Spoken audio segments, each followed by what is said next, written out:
अस्सलाम वालेकुम जी, की हाल ने दोस्तों। मेरा मत बुजुर्गों ने उम्मीद करता सारे खरीत के नाल होंगे। अज की मेरी दिहाड़ इंज ही गुजरी है, इंज ही लंघी है जिमें हुकूमत अपने 5 साल ना वक्त वजह नाल गुजारा करके तो लंघाती है, या इंडिया दी फिल्मां अपना वक्त गुजारदियाँ ने।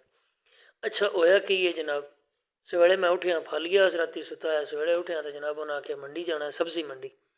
उत्थे कोई समान है वह चुक के ते गड्डी ते रखना है, उन्हें गुजरात अपड़ाना है वो समान। मैं क्या लै बई आप जना, आहो हो गई गल। खैर वो जाना सी, फिर जनाब एक बारी तुहानू पता है सर्दी भी है, कोई लिबास शबास पा के मोटरसाइकिल ते बैठे ते पड़े हाँ सब्जी मंडी हो जनाब। ढूढ़ ढाड़ के समान अपना चुक के तो जनाब गड्डी ते रखाया। गड्डी ते रखाने करदियाँ इंज समझ कर लो 2 घंटे सन लग गए। समान अगे खरीदया पिया ही, अगो आप हिसाब ला लो की हो जाए वक्त गुजरे। खैर गड्डी ते रखाया, गड्डी ते रखा के तो वापस अपने घर नाश्ता मारिया, नाश्ता मार के जनाब 2 घंटे जनाब मशीन चलाइए। वो एक कोई फिर देना ही बाजारों दे के आया। 2-2.5 घंटे बाद एक फिर कॉल आई, उन्हें आख्या जवाना पढ़, तू ना पढ़े तो वक्त नहीं गुजरता। मैं कहा जवान आख्या ना। खैर हवे जवान फिर उत्थे अपड़िया इंज अपड़िया तो उन्हें आख्या जनाब जवाना हुआ धक्का मारना गड्डी ने। मैं कहा लै बई जवान की सारी जड़ी नहीं आहो कर दी ना।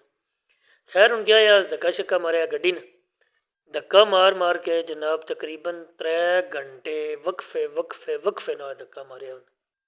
इंज समझ कर लो कम अज कम 4 किलोमीटर उन गड्डी ने धक्का मारिया स्टार्ट करने वास्ते। एक होंगे सिर्फ रेड़ के लियाने वास्ते ना, स्टार्ट करने वास्ते 4 घंटे तकरीबन धक्का मारने तो बाद जवान ने फिर अपनी जवानी विखाई है तो उन्होंने दसिया हूँ बस हो गई है, इस तो अगे नहीं धक्का मारन होंगे।